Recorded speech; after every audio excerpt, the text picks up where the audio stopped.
Quero ler com a igreja um texto de Marcos 7, 24 a 30, que diz assim: e levantando-se dali, foi para os territórios de Tiro e de Sidom. E entrando numa casa, queria que ninguém soubesse, mas não pôde esconder-se. Porque uma mulher cuja filha tinha um espírito imundo, ouvindo falar dele, ouvindo falar de quem? Ouvindo falar dele, Jesus, foi e lançou-se aos seus pés. E a mulher era grega, cirofenícia de nação, e rogava-lhe que expulsasse da sua filha o demônio. Mas Jesus disse-lhes: deixa primeiro saciar os filhos, porque não convém tomar o pão dos filhos e lançá-los aos cachorrinhos. Ela, porém, respondeu e disse-lhes: sim, Senhor, mas também os cachorrinhos comem debaixo da mesa as migalhas dos filhos.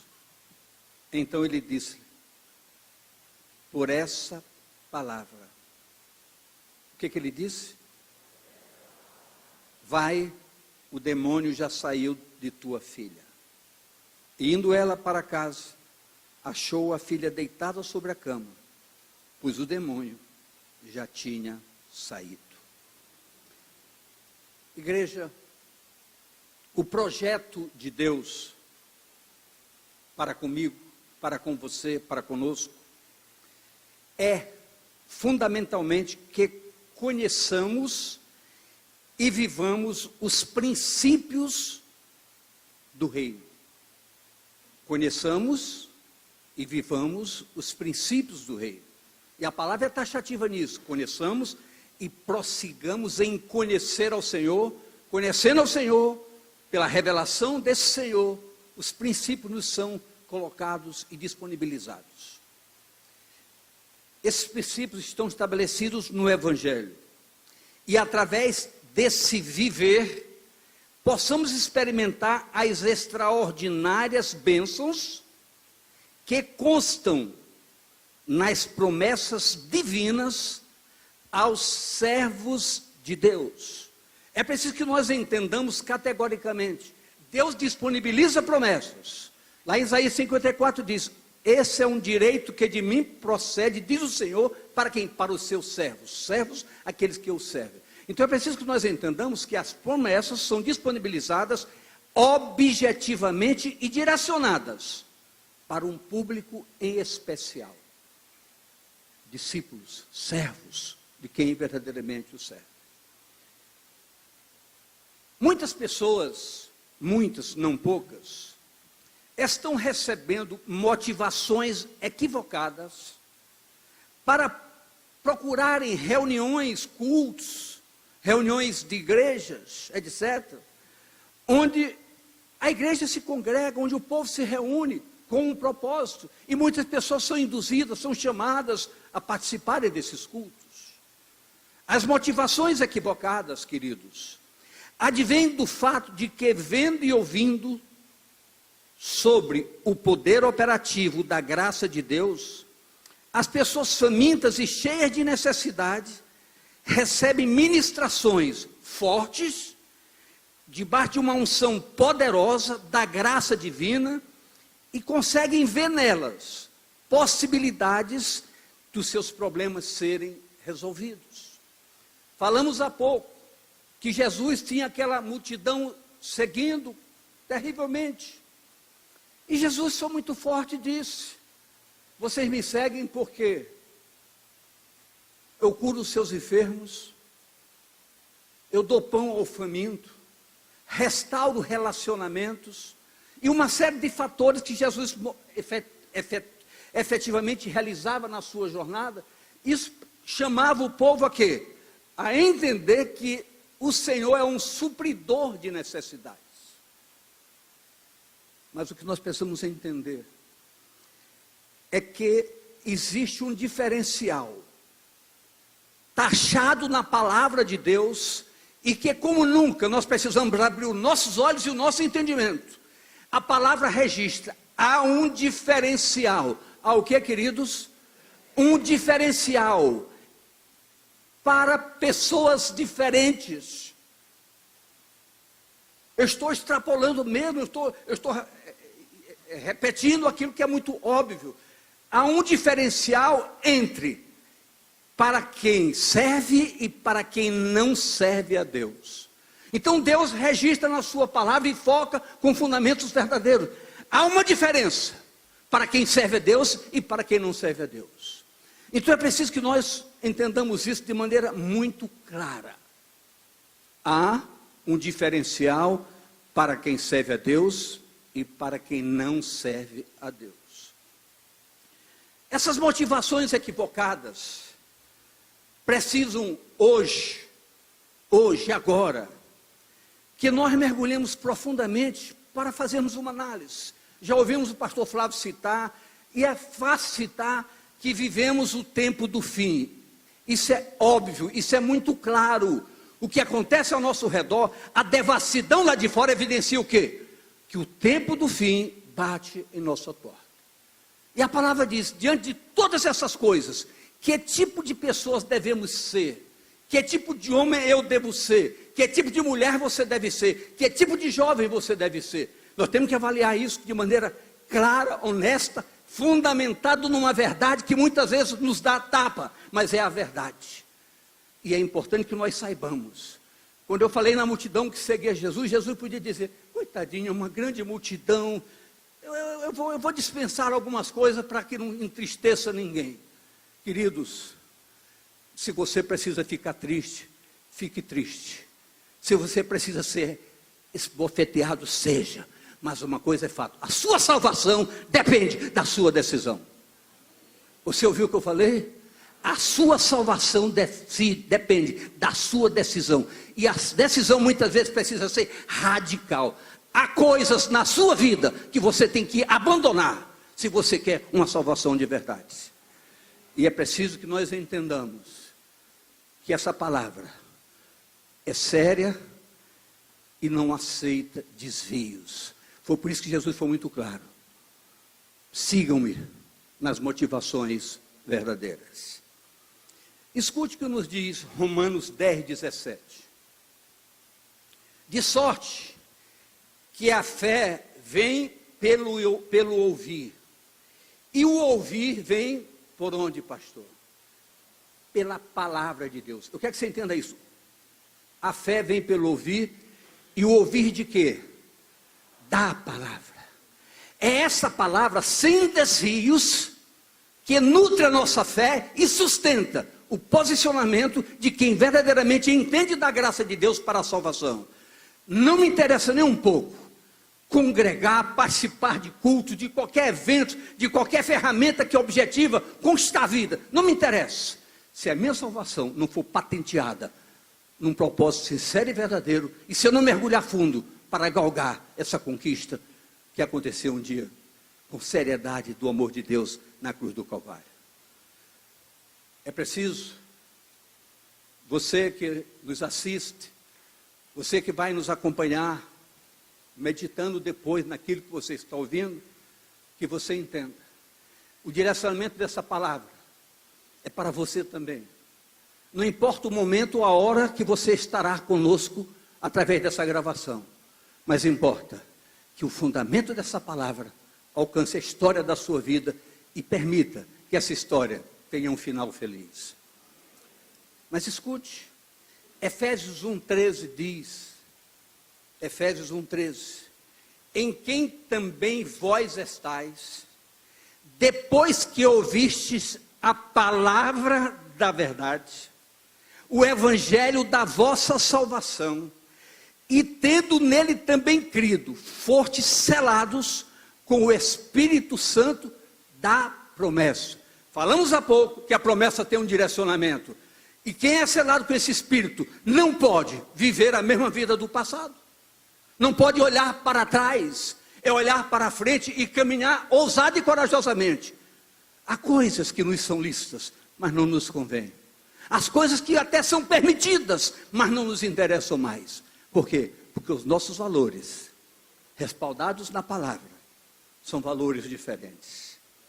Hebreus 2:1 nos diz, Hebreus 2:1, portanto, convém-nos atentar com mais diligência para as coisas que já temos ouvido, com mais diligência, com mais seriedade, para que em tempo algum nos desviemos dela.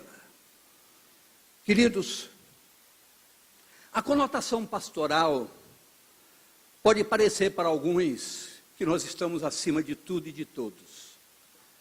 Mas os confrontos, as afrontas que enfrentamos, os desafios das reuniões semanais que temos, são muitas vezes maçantes para conosco. Porque muitas vezes a própria sociedade igreja quer imprimir no nosso entendimento um sistema facilitador das coisas. Nós não podemos contrariar os princípios do Deus Todo-Poderoso para agradarmos pessoas. Por causa disso, nos tornamos radicais, antipáticos, duros. O que adianta amolecer e ir para o inferno? Seja duro, que o céu lhe aguarda. Vá pugnar pela palavra. Não se desvie nem para a direita, nem para a esquerda, nem para agradar quem quer que seja. A fundamentação da palavra nos desafia, mas nos faz bem. Você fica triste conosco por um tempo, mas depois o Espírito Santo bate na sua tecla e diz: seja humilde, reconheça que você está equivocado. Então nós temos que entender isso. E isso nos chama cada vez mais intensamente para sermos mais ousados, mais radicais, para não permitirmos que tenhamos uma grande multidão equivocada, mas tenhamos um povo com motivações verdadeiras. Isso é um compromisso nosso com Deus, mas tem que ser um compromisso seu com Deus. Obviamente que o foco dessas palavras conduzem a um fundamento maior. Verdades, como acabamos de dizer, as verdades ouvidas. As verdades o quê? Só que nós precisamos entender que estar aqui nesta manhã não é apenas para anotar palavras, é para comer essas palavras, é para meditar nessas palavras, é para orar essas palavras, é para, se for o caso, até fazer um projeto de jejum, de oração, para que essa palavra não seja apenas uma palavra, mas seja um fundamento nutritivo de orientação para o seu caminhar. Isso é preciso, isso é oportuno, isso é um radicalismo até certo ponto rigoroso, mas fundamental para sustentar a sua fé e orientar a sua jornada. E conhecereis a verdade, e a verdade libertará. Isso está lá em João 8:32. Vou colocar para que você leia de novo. E conhecereis a verdade, e a verdade vos libertará. Uma pergunta corriqueira: o que é que liberta? Eu queria ouvir mais alto de vocês. O que é que liberta? Não é. Esse que é o problema. O que liberta é o conhecimento da verdade. Isso é que liberta. Nós temos que conhecer a verdade. A palavra diz que o próprio Jesus era um mistério. O mistério teve que ser revelado para ser entendido. Então é o conhecimento da verdade, é meditar nessa palavra, é orar essa palavra, é fazer, é como o Senhor mandava: escreve nos umbrais das portas, onde tiver, na cabeceira da cama, pendurado no chuveiro, mas que a palavra esteja sempre dizendo: ei, eu sou a palavra, ouça e viva e pratique essa palavra. Não seja apenas conhecedor, mas seja um praticante dessa palavra. Eu quero ouvir de você, amém. Diga à pessoa ao seu lado: você está ouvindo? Dê uma sacudidela nela, você está ouvindo?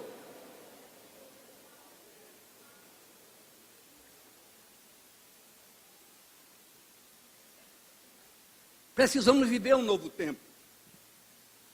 O evangelho da nossa salvação. Olha o que nos diz Romanos 1,16. Romanos 1,16.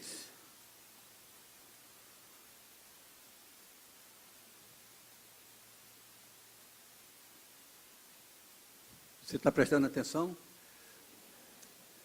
Você está nos acompanhando? Vá anotando todos esses detalhes. Mas grife aí, pega uma caneta vermelha e escreva num papel. A palavra é para ser vivida. Porque não me envergonho do Evangelho de Cristo, escreveu o apóstolo Paulo. Pois é o poder de Deus para a salvação de todo aquele que crê. Não me envergonho, porque o Evangelho é o poder para a salvação de todo aquele que crê. E muitas vezes nós temos vergonha de falar no Evangelho, até nos escondemos que somos crentes, porque estamos querendo fazer o que fazem, e nós sabemos que fazer o que fazem não condiz com a palavra de Deus, e nos escondemos. Temos que aprender a dar as caras, temos que criar identidade. Quem sou eu? Sou um homem de Deus, isso eu não posso fazer, isso eu não faço. Você ouviu o que eu estou falando? É hora de termos uma identidade. Uma identidade qualificada. Não estamos, nem nos é dado o direito, queridos, crítico, para essas coisas em relação a quem quer que seja. Todavia, temos que pugnar pela verdade do Evangelho e zelar por essa verdade para com as pessoas que nos ouvem. Para com as pessoas, porque meditando na palavra de Deus, eu li na palavra de Deus, que como ministro do Evangelho, eu terei que dar conta a Deus do que eu ministro para as pessoas ouvirem. Eu tenho que dar conta, porque se eu ministrar com ênfase, mentiras, eu estou levando um povo à mentira, e induzindo ao erro. Quando se trabalha com a palavra, quando se deixa de ser um pregador e passa a ser um ministrante da palavra, nós estamos trabalhando com a palavra, e é a palavra que nos defende, ela advoga a nossa causa, porque ela é a verdade absoluta. Temos que pugnar pela verdade do Evangelho e zelar por essa verdade para com as pessoas. Em 2 Coríntios 13:8 diz: porque nada podemos contra a verdade, senão pela verdade. Os desvios satisfazem o imediato, como aconteceu com os 10 leprosos. Aconteceu com os 10 leprosos. Os 10 leprosos eram 10 leprosos. E chegaram a Jesus. Ali Jesus quebrou uma prerrogativa sacerdotal do passado, por ser um sacerdote maior, porque foi a praga contra Eliseu. Mas ele perguntou: o que vocês querem? Senhor, nós queremos ficar limpos da lepra. Todos os 10 ficaram limpos. E os 10 se retiraram. Um voltou. Mas depois eu descobri que ele não voltou só. Eu descobri que eu estava lá com ele, do lado, voltando. Entendeu? Então ele voltou, ele queria algo mais. O que ele queria? O que Deus quer que você queira algo mais. Porque nunca mais se falou nos 9 leprosos que foram embora. Mas o que voltou, houve ainda um delta a mais, um registro a mais, em favor da sua postura decisiva. Entretanto, é hora de voltar, quem sabe. Quem sabe você pode parar por um minutinho agora, olhar para você, não olhe para o lado, olhe para você. Quem sabe você precisa dizer com você mesmo: eu preciso voltar. Talvez eu tenha mergulhado muito nas benesses, no querer, no achar, mas é hora de eu voltar e perguntar o que ele quer, o que ele pensa, o que ele acha, o que ele quer de mim. Quem sabe hoje seja um momento chave para a sua história. Quem sabe hoje você vai entender que algo diferente precisa acontecer num processo decisivo da sua parte. Quem sabe você sai daqui todo domingo com a mesmice de cada dia. Mas quem sabe você sai daqui hoje diferente, com um propósito diferente, de mergulhar um pouco mais, quem sabe procurar uma célula, procurar um discipulador, procurar alguém que vai lhe ajudar a traçar um caminho fundamentado na essência básica da palavra de Deus. Queridos, a gente está vivendo um momento complicado de entendimento pela facilidade do mundo lá fora. Domingo à tarde, eu fiz uma colocação aqui, com o propósito mais correto possível. Porque eu disse que todas as vezes que nos convocarem para celebrar um casamento, a gente vai ter uma preocupação da agora em diante. A gente vai fazer uma pergunta: como é que vai ser a recepção? Ah, pastor, eu tenho parentes não crentes, já sabe, uma bebidinha e tal. Eu quero que você entenda que nós tomamos uma decisão sem machucar ninguém. Nós vamos dividir o casamento em 2 momentos. O momento do altar. Nesse momento nós estaremos presentes. No momento da recepção, se for com essas condições, nós não estaremos presentes. Nós temos que ser o que nós somos. Nós não podemos, eu não concordo, mas eu estou ali para não desagradar. Não é isso que nos preocupa. Nos preocupa pugnarmos por aquilo que nós acreditamos. Nós não precisamos disso para alegrar. A nossa alegria, a salvação é geradora de alegria. Você aplaudiu, mas foi muito fraco. Foi muito fraco. Foi muito fraco. Entenda bem, são coisas que a gente precisa agora entender. Mas pastor, isso vai machucar alguém. Machuca, mas passa. Porque quando a pessoa entende, e a graça de Deus é tremenda, que a graça de Deus vai lá na mente dizer, isso é para o seu bem. A pessoa vai entender e vai vibrar com isso. Se nós nos tornarmos iguais, como é que podemos qualificar a palavra que diz que há um diferencial entre o que serve a Deus e o que não serve? Então nós temos que entender certas coisas. Mas pastor, só agora vocês estão fazendo isso? Queridos, nós estamos vivendo o tempo de entender que o aperfeiçoamento dos santos é para agora. Não é para ontem, é para agora e é para prosseguir.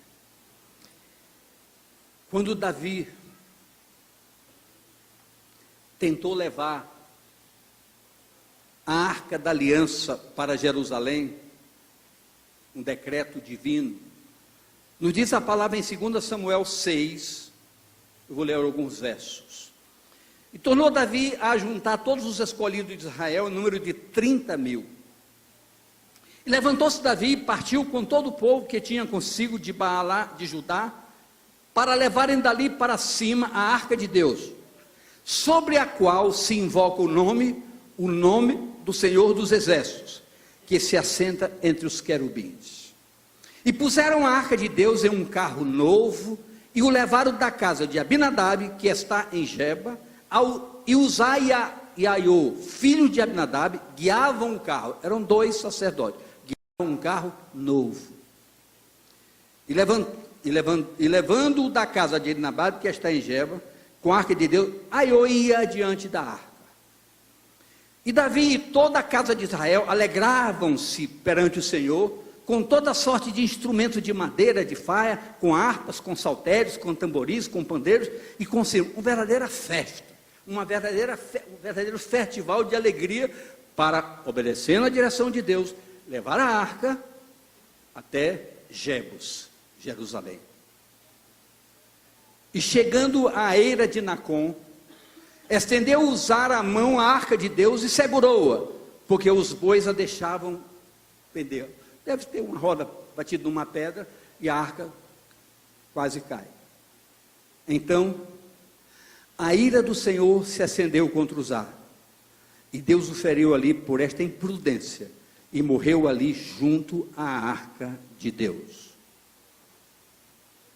E Davi se contristou, porque o Senhor abrira rotura em Uzá, e chamou aquele lugar de Pérez Uzá até o dia de hoje. E temeu Davi ao Senhor naquele dia e disse, como virá a mim a arca do Senhor? Verso 11, e ficou a arca do Senhor em casa de Obed-edom, o geteu, 3 meses, e abençoou o Senhor a Obed-edom e a toda a sua casa. Eu estive nesse lugar, Obed-edom, e realmente é uma coisa extraordinária ali, e essa história foi um marco referencial para aquela região, aquelas aquela propriedade foi abençoada simplesmente porque a arca não pôde chegar onde o Senhor mandou e ficou guardada ali. Mas entenda bem, diz a palavra que Davi se entristeceu porque perderam um sacerdote. No entender de pronto de Davi, Davi estava obedecendo um mandamento, uma orientação divina. Levar a arca para Jerusalém.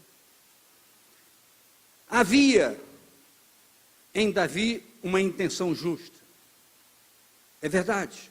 Um propósito. Contudo, fora dos princípios estabelecidos por Deus.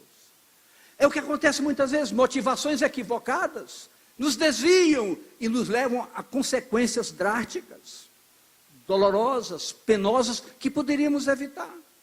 A conotação religiosa tem esse foco. Um foco até certo ponto agressivo à sensibilidade natural do homem. A arca teria que ser levada para Jerusalém, sim. Mas eu queria que você dissesse comigo. Teria que ser levada. Diga, teria que ser levada. Da maneira correta.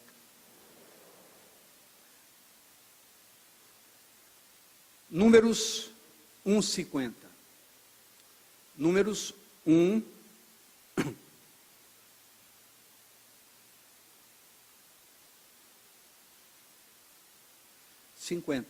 Eu dei errado. Mas tu põe os levitas sobre o tabernáculo do testemunho e sobre todos os seus utensílios e sobre tudo que lhe pertence. Eles, os levitas, diga os levitas, levarão o tabernáculo e todos os seus utensílios, e eles o administrarão e assentarão o seu arraial em redor do tabernáculo. Tem mais. Número 7, 9. Mas os filhos de Coate, mas aos filhos de Coate nada deu, porquanto o seu cargo estava, a seu cargo estava o santuário, e o levavam aos ombros. Tem mais, Deuteronômio 10, 8. No mesmo tempo, o Senhor separou a tribo de Levi para levar a arca do concerto do Senhor. Só essa tribo poderia conduzir a arca, para estar diante do Senhor, para o servir, para abençoar em seu nome, até o dia de hoje. Então, em decorrência disso, 1 Crônicas 15, 2. Então disse Davi: ninguém pode levar a arca do Senhor, senão os levitas, porque o Senhor os elegeu para levarem a arca do Senhor e para o servirem eternamente. Eu quero aproveitar a dica da revelação que Davi teve pela fundamentação da palavra e dizer para essa igreja: ninguém pode caminhar um evangelho sem pautar obediência a essa palavra. Só que muitas vezes nós mesmos queremos dar jeitinho nessa palavra. E nós temos que fazer reflexo, nós temos que fazer sérias reavaliações. Não se pode fazer concessão daquilo que não nos pertence. Da mesma forma, alguém chega: pastor, eu gostaria que o senhor permitisse que esse mês eu desse meu dízimo para um amigo. Eu não posso autorizar aquilo que não me pertence. Nem você pode administrar o que não lhe pertence, porque o dízimo não é seu. Da mesma forma, eu não posso focar e criar desvios na palavra para ser agradável a você. Você consegue me entender? Se você consegue me entender, diga amém. Então é por isso que nós temos que entender, e por causa disso muitas pessoas vão se sentir melindradas, vão se sentir chateadas. Estabelecida a obediência aos princípios, diga obediência aos princípios. Então nós lemos aqui 1 Crônica 15, 25 a 28, que diz: sucedeu, pois, que Davi e os anciãos de Israel e os capitães dos milhares foram para fazerem subir com alegria a arca do concerto do Senhor da casa de Obed-edom. Bora? E sucedeu que, ajudando Deus, eu queria ouvir de você, o que aconteceu? Eu queria que você dissesse: ajudando Deus. Então diga comigo: quando eu uso a forma certa da palavra, eu tenho ajuda divina. E você vê, não foi uma festa de alegria, eles estavam com alegria sem festa, porque alegria gerada pela graça de Deus.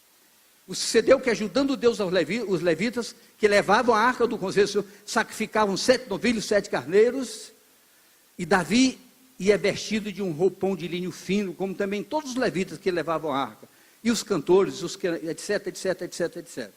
28. E todo Israel fez subir a arca do concerto do Senhor com júbilo, e com sonido de buzina, e com trombetas, e com símbolos, fazendo sonidos com alaúdes e com harpas.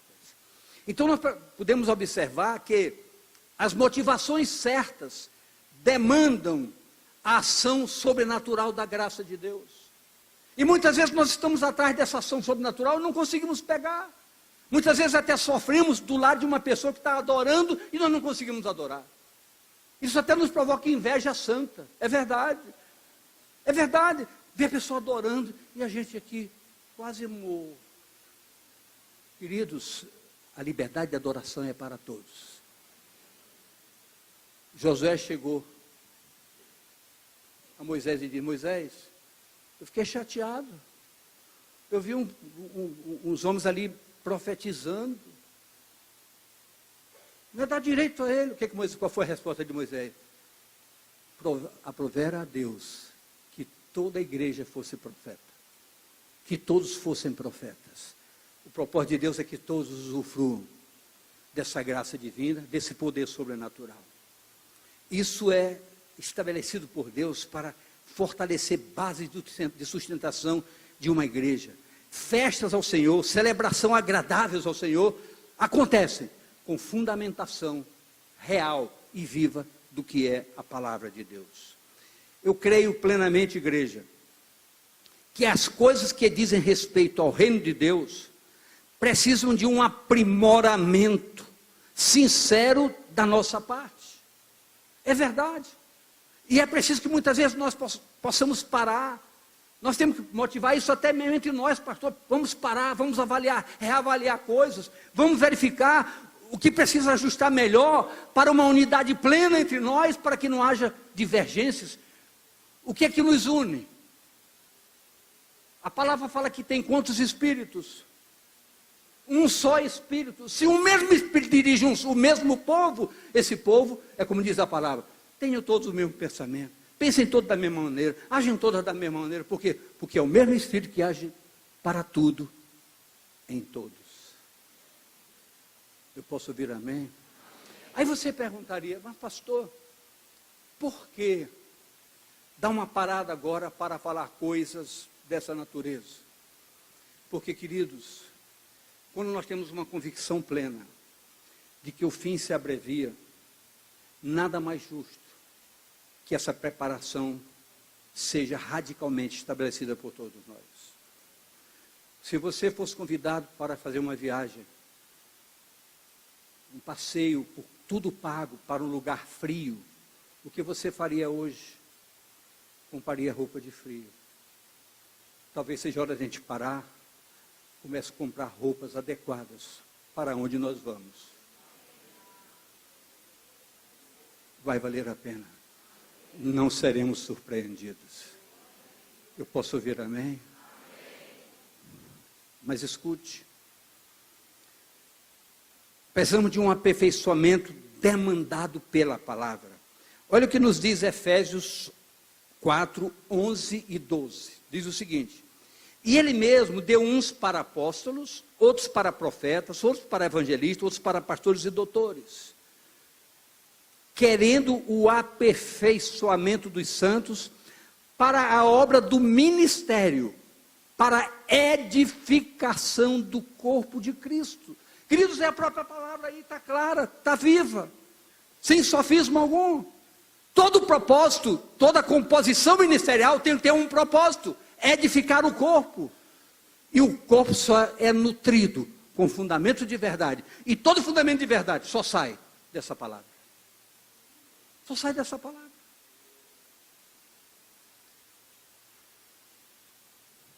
Objetivando estabelecer uma rota livre, de implementação, que nos leva mesmo a entender que a graça de Deus em Cristo é descoberta pela revelação absoluta da sua palavra. Deus sabia que muitos seguidores Jesus sabia que muitos seguidores estavam atrás deles, buscando benefícios.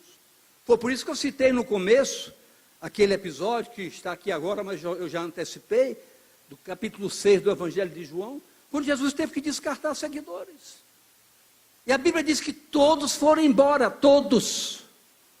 Essa multidão toda, quando ouviu de Jesus, vocês me seguem porque eu faço o bem para vocês, eu dou pão, eu faço isso, mas eu quero ver vocês me seguirem com capacidade de comer a minha carne e beber do meu sangue. Todos foram embora, só ficaram os discípulos. E Jesus perguntou: vocês também não querem ir? Sabe qual foi a resposta dele? Para onde nós iremos, se tu tens palavra de vida? Agora, queridos, eu pergunto a você, pode fazer.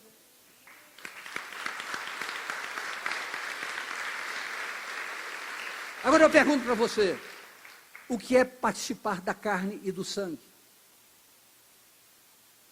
Reflita um pouco, pense um pouco. Fale com a pessoa do seu lado, você tem um minuto, troca uma ideia com a pessoa do seu lado. O que é isso?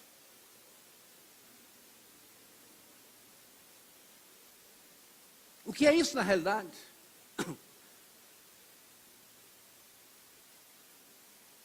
O que é isso? Jesus estava focando o seu propósito, a razão da sua vinda. A sua vinda foi com um propósito: partir a sua carne, derramar o seu sangue para nos purificar de todo o pecado. Jesus está dizendo: se vocês não entenderem isso, se vocês não mergulharem junto comigo, se vocês não forem à cruz comigo, vocês nunca vão ressuscitar para uma nova vida, porque ressurreição depende da morte.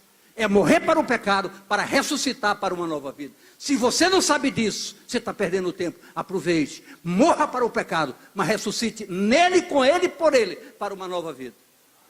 Esse é o propósito. Essa é a palavra revelada, essa é a fundamentação da palavra. Isso não se cria, não é mecanismo para ensinar isso. Isso é entendimento revelado. É profundidade da graça de Deus. Oh, profundidade da graça de Deus. Quem conheceu ao Senhor? Só a revelação nos leva a conhecer ao Senhor.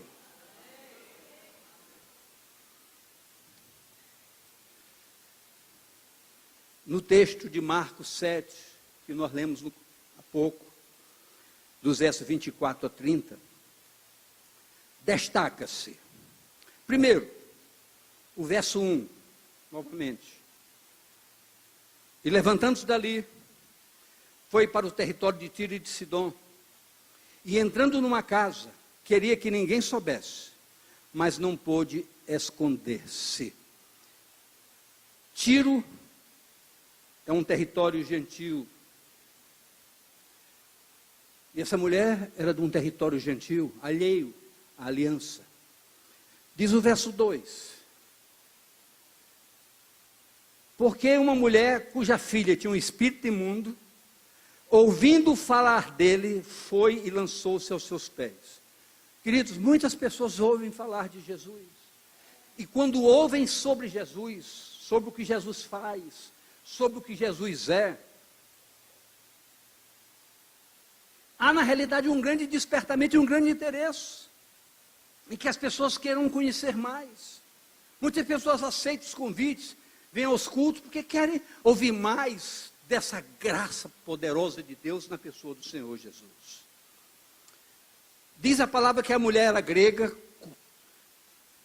de cultura e língua, e era sírio-fenícia,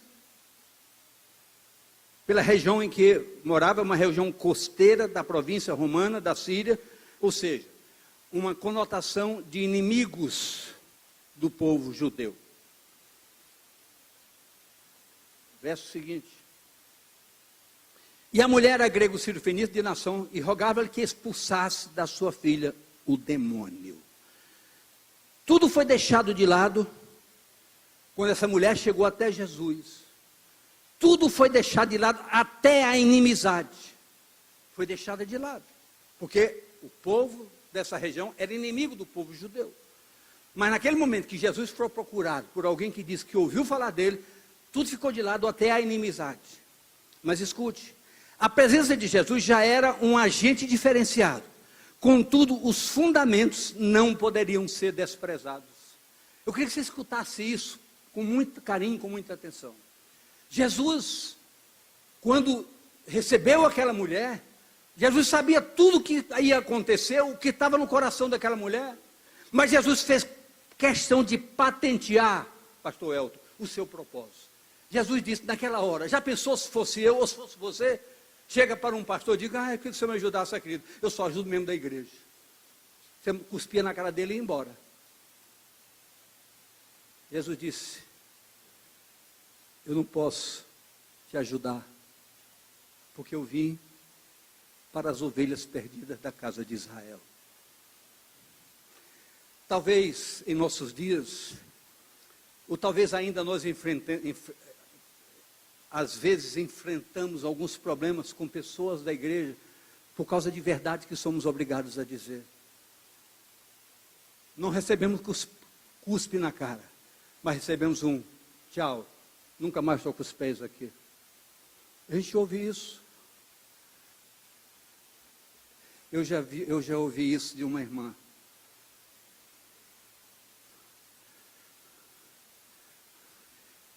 Quatro anos depois, essa irmã voltou e me disse, 4 anos depois, eu vim lhe pedir perdão, porque aquela palavra me chocou, mas mudou a minha vida. Quer saber como é verdade? Essa irmã está aqui, e ela sabe que é verdade, ela vai ficar de pé só para dizer, foi verdade.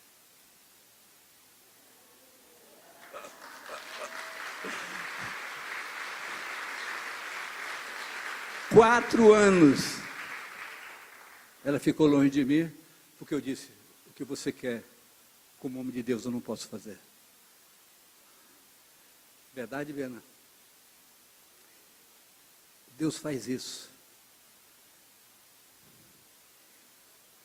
Jesus disse,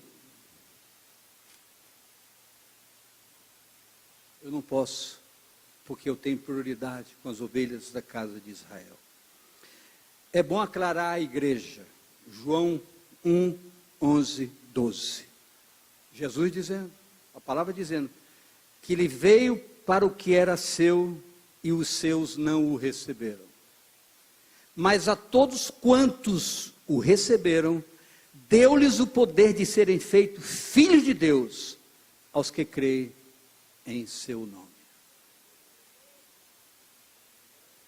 O momento demandava humildade e a determinação em negar-se. E Jesus foi muito claro, muito objetivo, para eu ouvir, para você ouvir, para nós ouvirmos. Jesus disse, quem não abrir mão de si mesmo, quem não for capaz de negar-se, não estará apto para o meu reino. Então aquela mulher ouviu todos aqueles contratempos, todos os contratempos. Mas nada daquilo objetivou tirar a mulher do seu propósito. E talvez o que falte para eu entender, você entender, é que é hora da humildade ocupar espaço de destaque em nossas vidas. Porque nós vamos ser enriquecidos de maneira tremenda, se humildemente quedarmos diante da verdade do Evangelho e entendemos que o Senhor da palavra é o Senhor Deus. Nós somos servos apenas, benditos servos. O comportamento de Jesus, de maneira muito clara, pareceu indiferente, contudo o seu propósito foi bem objetivo. Ele precisava da atitude daquela mulher, independente de todos os momentos que o cercavam, dos fatos que o cercavam. Vejamos os versos 27 e 28, repetindo. Mas Jesus disse, deixe primeiro saciar os filhos, porque não convém tomar o pão dos filhos para lançá-los ao cachorrinho. Jesus ainda usou uma palavra pejorativa. Já pensou, você chamando, olha, eu tenho aqui um pouco para alimentar, não vou alimentar cachorro. Como é que você faria? O que você faria? Suas intenções poderiam ser o melhor, mas suas motivações estavam erradas. Se você queria algo superior, você tinha que descer o mais inferior. Quando Zaqueu, um homem de pequena estatura, um ladrão, ouviu que Jesus ia passar, subiu numa árvore, um sicômoro bem alto. O que Jesus fez quando chegou lá? Olhou, Zaqueu, tua intenção está boa, mas o lugar terra desce, fica embaixo. Tu queres consertar, volta para a tua origem para consertar o lugar onde tu erraste. Nós queremos apagar os erros, nos colocando no lugar de superioridade. Eu sou o tal. Jesus foi tão claro, que quando o homem estava servindo ao Senhor, Senhor, estou te servindo, parabéns, então vou te ensinar como ele deve fazer. Diz assim, eu sou o pior dos homens, sou o mais inútil, estou fazendo apenas o que eu devo fazer, a minha obrigação. Jesus é muito claro. Isso nos ofende, isso nos afronta muitas vezes.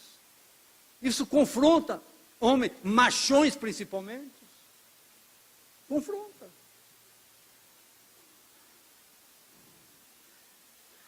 Creio, igreja, que para todos nós isso é um tremendo desafio.